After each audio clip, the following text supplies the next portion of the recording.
Well, 5 years ago now, we had a house down in Arlington. Kids were gone. It was just too much house for us. And we started looking. Well, we looked at a number of other 55 plus communities, and they were all a little bit pricey or too big in terms of the size of the community. There was a billboard for Nathan Carlisle homes, active adult 55 and over, and thought, wow, okay, let's go check it out. We found one floor plan that we loved, and we didn't have to change anything.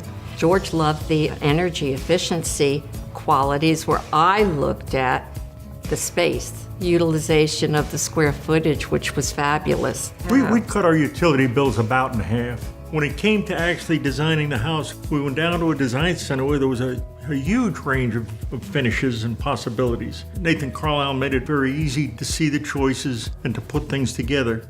And it's worked out pretty much the way we wanted it to. We're in a small community. Everything is within walking distance. People do walk, people do sit on their porch. And because of that, there's a lot more interaction. We have our clubhouse, pool, bocce. There's, my gosh, a sewing club, the card games, go to the movies once a week. We celebrate every kind of holiday and make up any holiday to celebrate and get together. You become a family. It's just really a nice way to live. It really is. You've got all the advantages of being in the mansion without any of the hassles.